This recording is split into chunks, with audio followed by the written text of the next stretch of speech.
Hello students, we come to the arrangement of the solution of y2 dash plus 9y equal to 0. ഇപ്പോൾ ബോർഡിൽ കാണുന്നത് y2 dash plus 9y equal to 0യുടെ power series സൊല്യൂഷനാണ്. Power series ഫോമിലാണ് ഇത് എഴുതിയിരിക്കുന്നതുള്ളൂ, എല്ലാം എഴുതിയിട്ടുണ്ട്. ഇത് തന്നെ സൊല്യൂഷനാണ്. പിന്നെ ഇതിൽ നോക്കിയാലും നമുക്ക് പല കാര്യങ്ങളും പാറ്റേൺ ആയിട്ട് ശ്രദ്ധിക്കാം. ആദ്യത്തെ രണ്ട് ടേംസ് പോസിറ്റീവ്, പിന്നത്തെ രണ്ട് ടേംസ് നെഗറ്റീവ്, പിന്നത്തെ രണ്ടെണ്ണം പോസിറ്റീവ്, പിന്നത്തെ രണ്ടെണ്ണം നെഗറ്റീവ്. ആദ്യത്തെ രണ്ടെണ്ണത്തിൽ 9 ഇല്ല, പിന്നത്തെ മൂന്നാമത്തെയും നാലാമത്തതിലും 9/2 ഫാക്ടോറിയൽ 9/3 ഫാക്ടോറിയൽ. പിന്നെ ഒന്നിടവിട്ട് A0 A1 ആയിട്ടൊക്കെയാണ് കണക്ഷൻ. പിന്നത്തെ കണ്ടോ 9 × 9 ആണ്, പിന്നെ 9 × 9 × 9 അങ്ങനെയൊക്കെയാണ് റിപ്പീറ്റ് ചെയ്തിരിക്കുന്നത്. അപ്പോൾ അതിലൊക്കെ അപ്പുറം A0 A1 ആയിട്ട് ഈ ടേംസിൽ പലയിടത്തും റിലേഷൻ കാണുന്നുണ്ട്. അപ്പോൾ A0 ഉള്ള ടേംസിനെയും A1 ഉള്ള ടേംസിനെയും നമുക്ക് മാറ്റി എഴുതുക എന്നുള്ളതാണ് നമ്മളുടെ ആദ്യത്തെ പണി. ഇപ്പോൾ കോഎഫിഷ്യൻസ് എല്ലാം നമ്മൾ നേരത്തെ കണ്ടുപിടിച്ച റിലേഷൻസിൽ നിന്ന് എഴുതിയതാണ്. അതിൻ്റെ ആവശ്യം നമുക്ക് കഴിഞ്ഞതുകൊണ്ട് അത് റേസ് ചെയ്തിട്ട് നമുക്ക് അറേഞ്ച്മെൻറ്റിലേക്ക് ഇവിടെ A0 ഉള്ള ടേംസ് കളക്ട് ചെയ്താൽ A0 എല്ലാത്തിലും ഉള്ളതുകൊണ്ട് A0നെ കോമൺ ആയിട്ട് എടുക്കാം.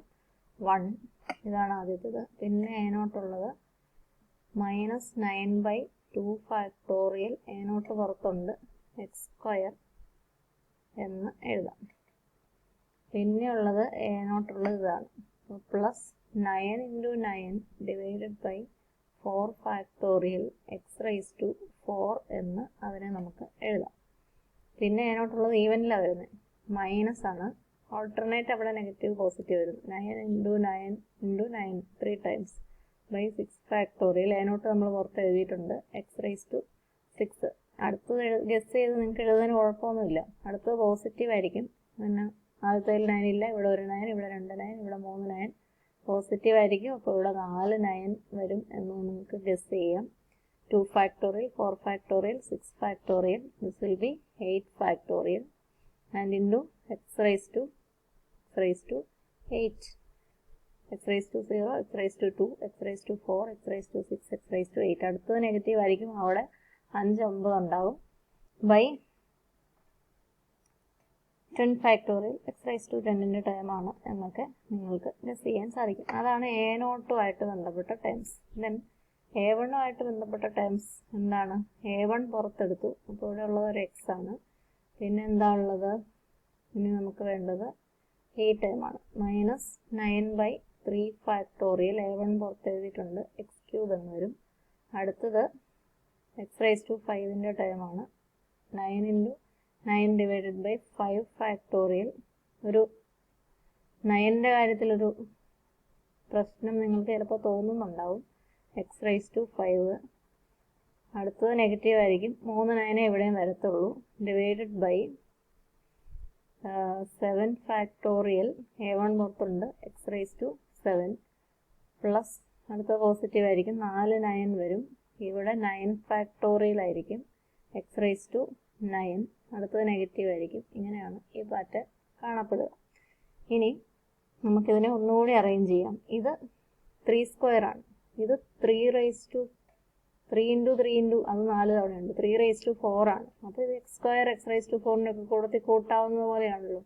ഇവിടെയാണെങ്കിൽ 6 3, അപ്പോൾ 3⁻², ദിസ് ഈസ് 3² ഇതിന് പകരം എഴുതാം. ഇവിടെ 3⁴ എന്ന് എഴുതാം, ഇവിടെ 3⁶ എന്ന് എഴുതാം, ഇവിടെ 3⁻9 4 അപ്പോൾ 3 8 3⁸8 എന്നൊക്കെ നമുക്ക് എഴുതാനായിട്ട് സാധിക്കും. So this is A0 × 1 - 3² x², 3x² divided by 2 factorial എന്ന് എഴുതാം. അടുത്തത് plus 3⁴ x⁴, that is 3x⁴ divided by 4 factorial.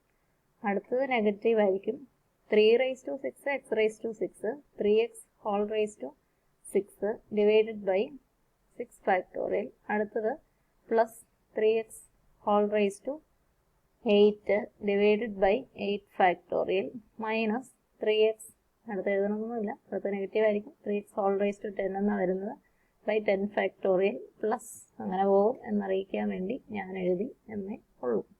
അപ്പം അതിനെ 3x ആയിട്ട് അങ്ങനെ കണക്ട് ചെയ്യാൻ പറ്റുന്നുണ്ട്. അപ്പോൾ എക്സിൻ്റെ സ്ഥാനത്ത് 3x വന്നതുപോലെയാണ് ഇവിടെ ഫീൽ ചെയ്യുന്നത്. പക്ഷേ ഇവിടെ ആ പ്രശ്നം, ഇവിടെ എക്സ് സ്ക്വയർ വന്നപ്പം 3 സ്ക്വയർ ഉണ്ടായിരുന്നു, ഇവിടെ എക്സ് ക്യൂബ് വന്നപ്പം അപ്പോഴും 3 സ്ക്വയറേ ഉള്ളൂ. x⁵5 വന്നപ്പോൾ 3⁴ ഉള്ളൂ. അപ്പോൾ അവിടെ ഇപ്പോൾ ഒരു 3യുടെ കുറവ് കാണുന്നു. ഇവിടെയാണെങ്കിൽ ഒരു 3 ഇല്ലാത്തതുപോലെ നമുക്ക് ഫീൽ ചെയ്യുന്നുണ്ട്. ഇവിടെ x⁻7, അപ്പോൾ 3യുടെ കാര്യത്തിൽ ഇവിടെ 3⁻6 ഉള്ളൂ. എല്ലായിടത്തും ഒരു 3 കുറവ്. അപ്പോൾ നമ്മൾ എല്ലായിടത്തേക്കും ഓരോ 3 ഇട്ട് കൊടുക്കുവാണെങ്കിൽ ഇടത്തില്ലല്ലോ, ഓരോ 3 കൊണ്ട് ഡിവൈഡ് ചെയ്യുകയും കൂടി വേണം. അപ്പോൾ ഞാൻ a1/3 എന്ന് എഴുതുക. എല്ലാ ടേമിലും ഓരോ 3 കൊടുക്കുക. അപ്പോൾ എല്ലാ ടേമിനെയും നമുക്ക് 3 കൊണ്ട് ഡിവൈഡ് ചെയ്യേണ്ടി വരും. a1/3 എന്ന് കൊടുത്താൽ നമുക്ക് ഇങ്ങനെ എഴുതാം, 3x.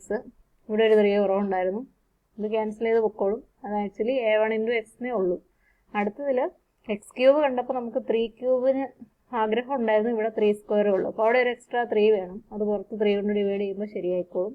അപ്പോൾ മൈനസ് നമുക്കിപ്പോൾ ഇവിടെ ധൈര്യമായിട്ട് 3x³ ഡിവൈഡഡ് ബൈ 3 എന്ന് എഴുതാം. അടുത്തതിലും 3⁴ x⁵5 എന്നാണ് നടക്കുന്നത്. അപ്പോൾ അത് 3⁵5 എന്നായിരുന്നെങ്കിൽ അത് ഭംഗിയായിട്ട് എഴുതായിരുന്നു. അപ്പോൾ നമുക്ക് 3x⁵5 എന്ന് ധൈര്യമായിട്ട് എഴുതാം. പക്ഷേ ഒരു 3 കൊണ്ട് ഡിവൈഡ് ചെയ്യുന്നത്, അത് നമ്മൾ പുറത്താണ് കാണിച്ചിരിക്കുന്നത്. ഇതിലെ ഓരോ ടൈമിനെയും 3 കൊണ്ട് ഡിവൈഡ് ചെയ്താൽ നമ്മൾ ഉദ്ദേശിച്ച പോലെ ഇതിനെ ഭംഗിയായിട്ട് എഴുതാം.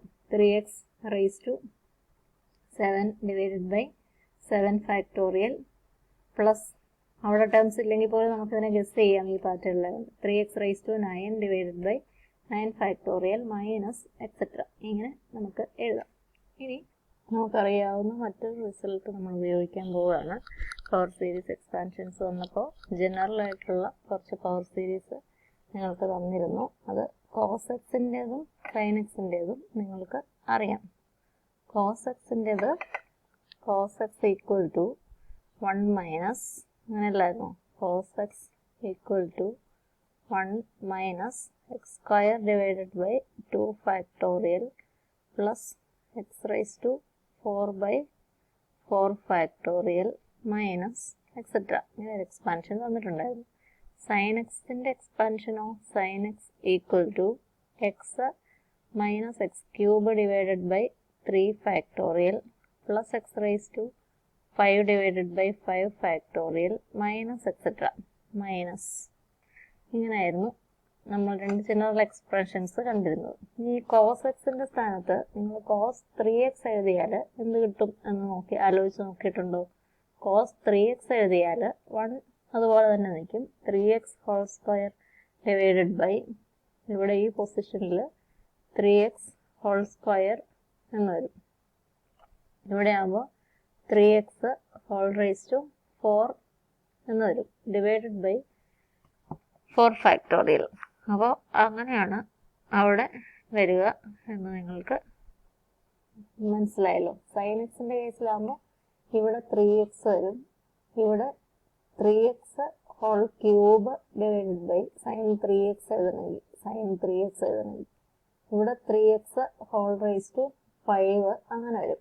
അപ്പോൾ ഇവിടെ നോക്കിക്കേ, 1 minus 3x² divided by 2 3x⁴/4 ഈ ഫോമുല. അപ്പോൾ ഇതെന്താണ്? ഇത് a0 × cos 3x ആയി കിടക്കുന്നു.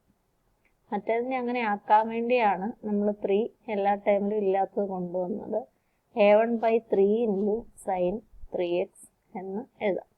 ഇതിൽ a1/3 എന്ന് പറയുന്നത് മറ്റൊരു കോൺസ്റ്റന്റ് ആണെന്ന് പറയാനേ ഉള്ളൂ. ഈ a0ൻ്റെ സ്ഥാനത്ത് c1 a1/3 സ്ഥാനത്ത് c2 എന്നൊക്കെ എഴുതാം നമുക്ക്. c1 cos 3x. പക്ഷെ ഇപ്പം നമ്മൾ എഴുതുന്നില്ല. a0 + a1 പ്ലസ് a2x² അങ്ങനെയാണ് നമ്മുടെ അസംഷൻ. അതുകൊണ്ട് നമ്മൾ a0 cos 3x plus a1/3 sin 3x എന്ന് ആൻസറിനെ റീഅറേഞ്ച് ചെയ്ത് എഴുതുന്നു. അപ്പോൾ ഇവിടെ നിന്ന് പോലും ഇത് പവർ സീരീസ് മെത്തേഡ് ഉപയോഗിച്ചുള്ള ഡിഫറൻഷ്യൽ ഇക്വേഷൻ്റെ സൊല്യൂഷനാണ്. ഇവിടെ വരെ എഴുതിയാൽ പോലും ശരിയാണ്.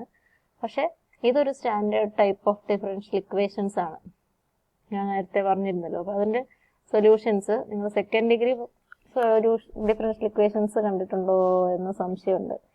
പക്ഷേ സെക്കൻഡ് ഡിഗ്രി സോൾവ് ചെയ്യുന്നതിന് ഒരു ജനറൽ മെത്തേഡ് ഉണ്ട്. അങ്ങനെ പെട്ടെന്ന് സൊല്യൂഷൻ കിട്ടുന്നതാണ്. Constant into cos y2' plus a number into y. ഈ നമ്പറിൻ്റെ റൂട്ട് എടുക്കുക, 9 √3.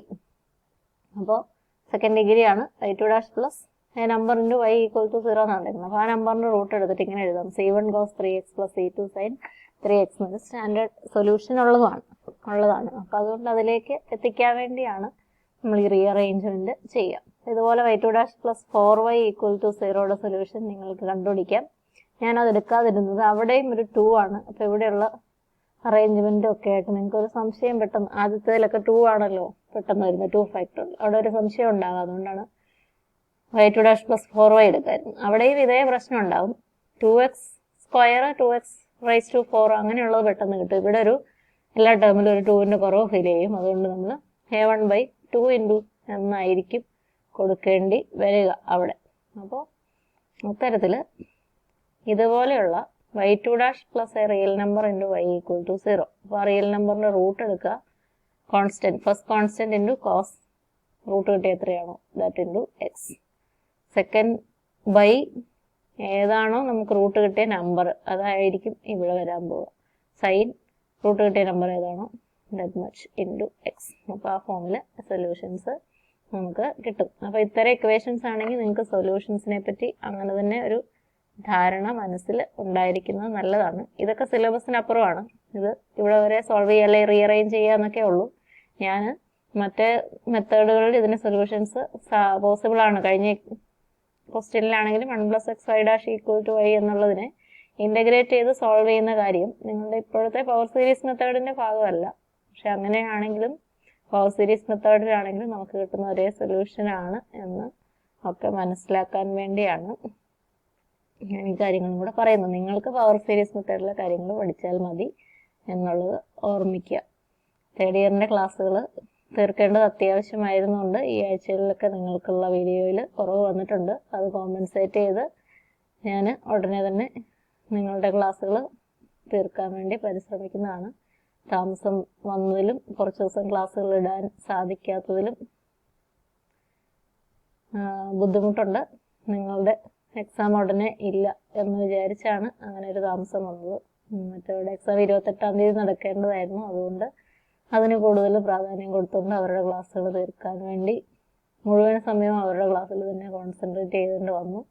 നിങ്ങൾക്കുണ്ടായ ബുദ്ധിമുട്ടിൽ ക്ഷമിക്കണം എന്ന് ഓർമ്മിപ്പിക്കുന്നു. നിങ്ങളുടെ ക്ലാസ്സുകൾ പെട്ടെന്ന് തീർത്തു തരാം. Okay, thank you.